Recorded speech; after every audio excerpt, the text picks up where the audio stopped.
During the 2022 Russian invasion of Ukraine, NATO provided thousands of Javelins to Ukraine, where they proved highly effective. Javelins have been responsible for a part of the hundreds of armored vehicles Ukraine has destroyed, captured or damaged. An image dubbed Saint Javelin, which shows Mary Magdalene holding a javelin launcher in the style of an Eastern Orthodox church painting, gained attraction in social media, and soon became a symbol of the Ukrainian resistance against the Russian invasion. An unknown number of Javelin launch tube assemblies were captured by the Russian armed forces during the conflict.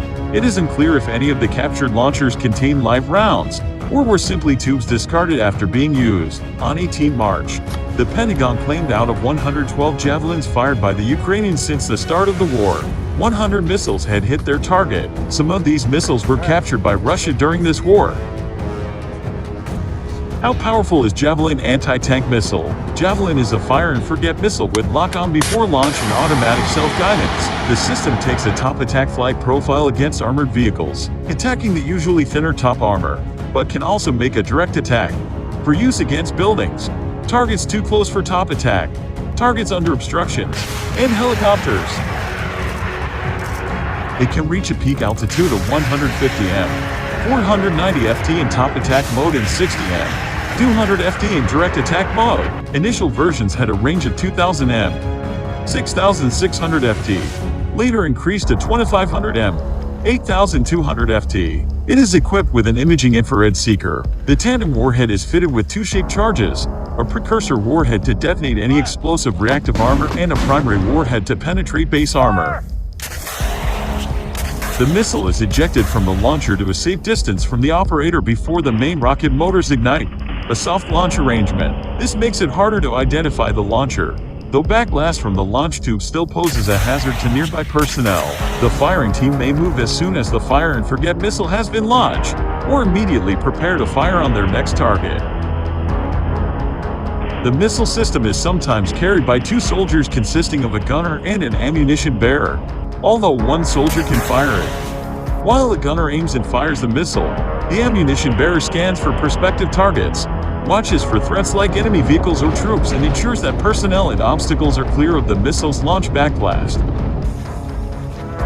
The FGM 148 Javelin, or Advanced Anti-Tank Weapons System Medium, AWSM, is an American-made portable anti-tank missile system in service since 1996 and continuously upgraded. It replaced the M47 Dragon anti-tank missile in U.S. service. Its fire-and-forget design uses automatic infrared guidance that allows the user to seek cover immediately after launch, in contrast to wire-guided systems, like the system used by the Dragon, which require a user to guide the weapon throughout the engagement. The Javelin's high-explosive anti-tank heat warhead can defeat modern tanks by top attack, hitting them from above, where their armor is thinnest, and is also useful against fortifications in a direct attack flight.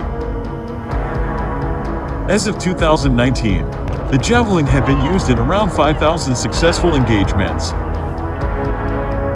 The Javelin system is categorized as a third-generation anti-tank guided missile system and represents a lethal capability in terms of tank-killing power for the U.S. Army and the like. Its third-generation categorization implies a major improvement over existing anti-tank killing systems employed prior. Upon inception, the Javelin replaced the M47 Dragon man-portable anti-tank missile platform then in service. The Javelin itself has already seen heavy action in the 2003 American invasion of Iraq and is consistently being exhibited under extreme combat conditions across the unforgiving battlefields of Afghanistan.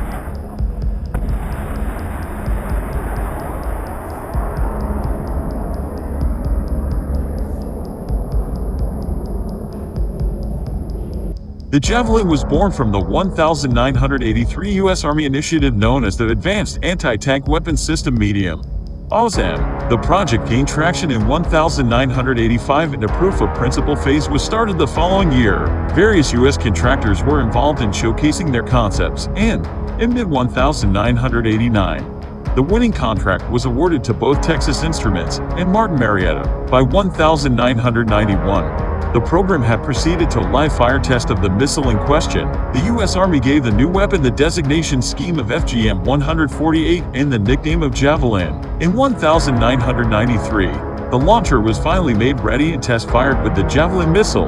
Results were acceptable and the Javelin officially was accepted for service by the United States Army in 1994. To which began low-rate production deliveries. Army units began receiving the Javelin in quantity beginning in 1996. Texas Instruments and Martin Marietta were later to come under the banners of Raytheon and Lockheed Martin, respectively, and, as such, the Javelin missile system is now associated with these two contractors instead of the former. Contractors that failed in their proposals to the U.S. Army during the OPWASM initiative were Ford Aerospace and Hughes Missile System Group. Ford attempted to sell a missile based on a laser beam righting principle, while Hughes' attempt was related to an infrared imaging system coupled with a fiber optic cable link.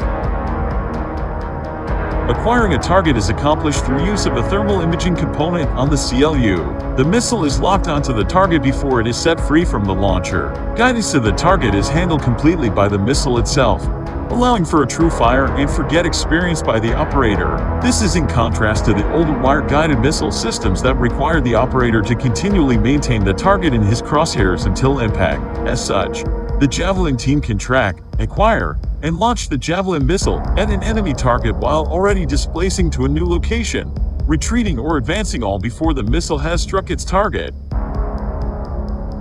Upon launch, the missile is thrown free from its launcher and only then engages its rocket motor once clear from the crew. Engagement of targets, be they airborne, static or ground-based and moving, can all be accomplished with the Javelin system. Operators can engage targets either directly line of sight or with help from the missile's guidance capability. As such, the Javelin team can strike at low-flying helicopters, a moving tank, or a fortified building structure with equal fervor. Engagement of flying targets in fortified structures is done through a direct attack style, essentially a point, aim and shoot action, requiring no lock-on by the missile system.